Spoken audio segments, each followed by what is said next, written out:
রাজনৈতিক আবহে ক্রমশই তৎপর হয়ে উঠছে বিভিন্ন রাজনৈতিক দল। সে প্রেক্ষিতে ইটাহার বিধানসভা কেন্দ্রের তৃণমূল কংগ্রেস প্রার্থী মোশাররফ হোসেন এদিন জাঁকজমকপূর্ণ র্যালি করে কর্ণজোড়া জেলা প্রশাসনিক ভবনে পৌঁছে নমিনেশন পত্র দাখিল করেন। র্যালিতে বিপুল সংখ্যক দলীয় কর্মী সমর্থকদের উপস্থিতি চোখে পড়ে, ফলে গোটা এলাকা রাজনৈতিক উন্মাদনায় সরগরম হয়ে ওঠে।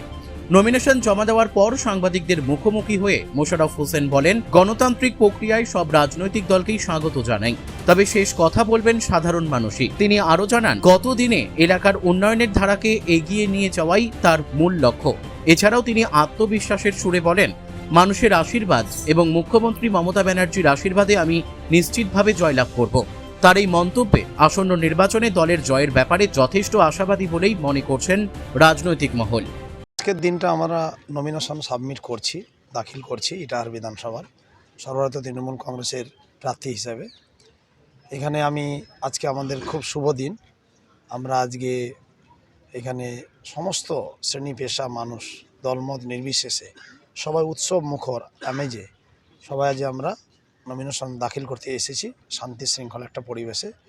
এখানে তা সেই স্বতঃস্ফূর্ত সারা জনস্রোত থেকে আমরা বুঝতেই পারছি মানুষ আমাদের সঙ্গে থাকবে না। দাদা, কতটা আশাবাদী এবারের প্রতি? কারণ বিগত বছরও আপনি একটা ভালো সাড়া পেয়েছেন মানুষের কাছে। দেখুন, আমরা তো নিশ্চয়ই সব দলে আশাবাদী থাকে, আমিও আশাবাদী আছি। মানুষ জনগণেই শেষ কথা বলে, জনগণ নিশ্চয়ই বিবেচনা করবে।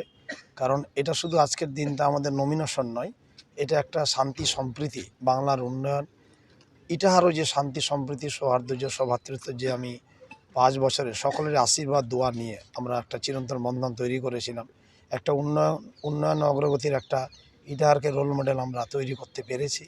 যে মডেলের শান্তি সম্প্রীতি সর্বধর্ম সমন্বয়তা উন্নয়ন অগ্রগতি ও আমাদের সাংগঠনিক এই কাজে মাননীয় মুখ্যমন্ত্রী মডেল বলে প্রশংসা করেছেন ইটাহার মডেল, আমার মডেলকে, এটা আমি চিরকৃতজ্ঞ। তা সেই হিসাবে আমরা আজকের দিনটা আমাদের শুধু নমিনেশন না, এটা উন্নয়নের নমিনেশন, এটা মানুষের স্বতঃস্ফূর্ত সারার নমিনেশন, ইটাহারের সর্বধর্ম সমন্বয়তা বজায় রাখার অব্যাহত রাখার নমিনেশন, উন্নয়ন অগ্রগতিকে এগিয়ে নিয়ে যাওয়ার আজকের নমিনেশন। দীর্ঘদিন তৃণমূল থেকে বহিষ্কার হওয়ার পরে অমলাচার্য আত্মপ্রকাশ করলো কংগ্রেসে, কিভাবে নিচ্ছেন ব্যাপারটাকে? না, সবাই গণতন্ত্রের সব দলেই প্রার্থিতা নেবে, প্রতিদ্বন্দ্বিতা করবে। আমরা প্রতিদ্বন্দ্বী হিসাবে দেখছি, প্রতিহিংসা পরায়ণে আমি নেই। তো উনি দাঁড়িয়েছেন, ওনাকে আমি শুভেচ্ছা জানাচ্ছি। মানুষ যাকে সমর্থন করবে, দোয়া আশীর্বাদ ভালোবাসা দিবে, তিনি বিজয়ী হবেন আশা করছি।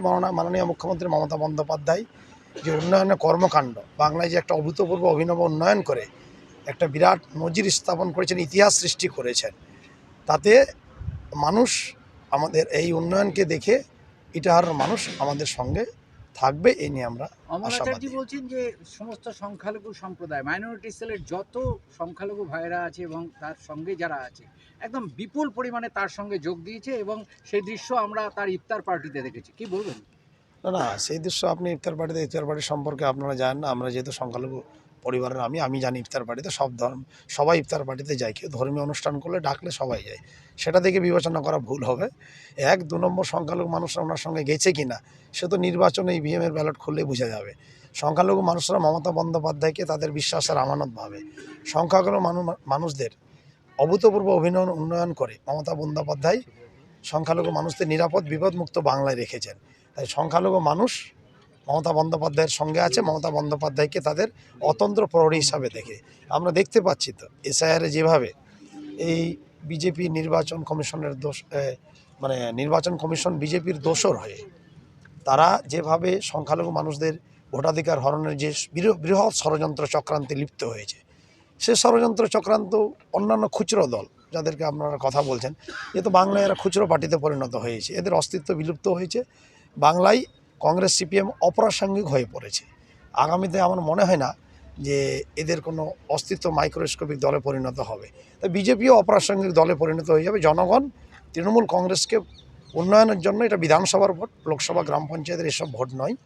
তাই মানুষ ভোট ব্যাংক ভাগ করে সংখ্যালঘুরা বিপদ ডেকে আনবে না। সংখ্যালঘু মানুষরা নিরাপদ বিপদমুক্ত আছে। বিজেপি যে ষড়যন্ত্র এই ধর্মান্ধতায় খেলেছে, সংখ্যালঘু মানুষ বিজেপির কথায়, বিজেপির দোসর হয়ে যারা খুচরো পার্টি দাঁড়িয়েছে, কংগ্রেস সিপিএম একাধিক জায়গায়, তাদেরকে শেষ দিনে নির্বাচন যত এগিয়ে আসবে তারা কংগ্রেস সিপিএম এই দলগুলোকে সংখ্যালঘু মানুষরা